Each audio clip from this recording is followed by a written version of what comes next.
ऐसा है कि धर्म युद्ध जब शुरू हो गया तो बम गोले तो सामने की ओर से आएंगे ही, इसलिए ये तो अनुमान था कि प्रहार होंगे, लेकिन इतना नीच प्रहार होगा इसकी कल्पना नहीं थी। सब आहत हैं और सब लोग खड़ा होना चाहते हैं, कोई भी नेता भी कह रहा होगा।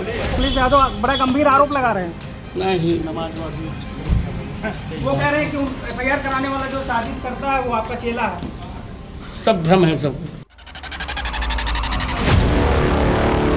एक तरफ शंकराचार्य स्वामी अविमुक्तेश्वरानंद धर्म युद्ध का उद्घोष कर रहे हैं, सीएम योगी के खिलाफ जुबानी हमला कर रहे हैं, समाजवादी पार्टी अध्यक्ष अखिलेश यादव का अभिनंदन कर रहे हैं, तो दूसरी तरफ जगत गुरु रामभद्राचार्य हैं जो अखिलेश यादव को नमाजवादी कहने का समर्थन कर रहे हैं, अखिलेश के आरोपों को भ्रम बता रहे हैं। तो स्थिति ये है कि 2027 से पहले यूपी के संत भी सियासी पालों में बंटते नजर आ रहे हैं।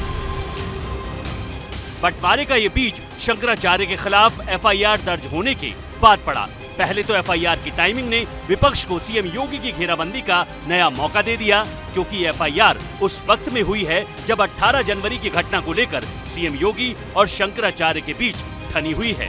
योगी बिना नाम लिए शंकराचार्य पर लगातार हमला कर रहे हैं और अखिलेश यादव लगातार उनके समर्थन में खड़े हैं। इस बीच एफआईआर दर्ज हुई तो इसे अखिलेश यादव ने सियासी साजिश बता दिया। हर व्यक्ति शंकराचार्य नहीं लिख सकता। हर व्यक्ति हर पीठ के आचार्य के रूप में जाकर के जहां तहां वातावरण खराब नहीं कर सकता। उन मर्यादाओं का पालन सबको करना होगा। सबसे पूजनीय शंकराचार्य, उन पर झूठा मुकदमा लगाना, जब मेले में आयोजन में उन्होंने जो रास्ता तय किया था उसी पर आपत्ति थी प्रशासन को, और जिन लोगों ने उन्हें स्नान नहीं करने दिया कार्रवाई उन पर होनी चाहिए थी।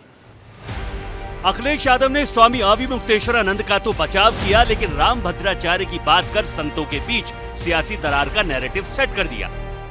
अगर उनका ये चेला है तो मुझसे ही गलती हुई है। हमने कभी आदरणीय पूजनीय रामभद्राचार्य जी पर 420 का मुकदमा था, वो वापस लिया था।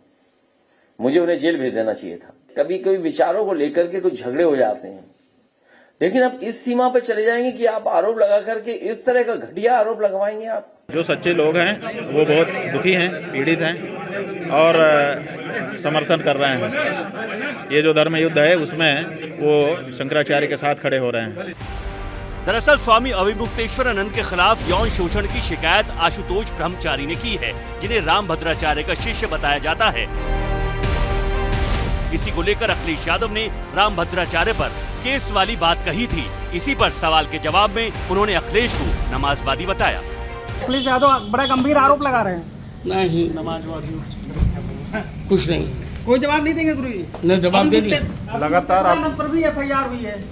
वो कह रहे हैं कि एफआईआर कराने वाला जो साजिश करता है वो आपका चेला है। सब भ्रम है सब। वो तो यही कह रहा है कि मैं रामभद्राचार्य जी का शिष्य हूँ। नहीं, हमारे से दुश्मनी नहीं है, दोस्ती तो है किसी से। इस बीच स्वामी अविमुक्तेश्वरानंद सरकार पर आरोप लगा रहे हैं कि सब कुछ बदले की भावना से किया जा रहा है। 18 जनवरी की घटना के संदर्भ में ये एक्शन हुआ है। ये विनीत नाम का जो अधिकारी है वो इसको किसी की शह पर हैंडल कर रहा है। 18 तारीख को घटना होने के बाद से आशुतोष को सक्रिय कर दिया गया और उसी के बाद से वो एक के बाद एक मुकदमे हमारे ऊपर करता जा रहा है। यूपी में इस धर्म युद्ध की शुरुआत उस वक्त हुई है जब विधानसभा चुनाव में करीब 11 महीने का वक्त बाकी है। ऐसे में संतों के इस बंटवारे को अब सियासी सुविधा के लिहाज से साधने की कोशिश भी शुरू हो गई है।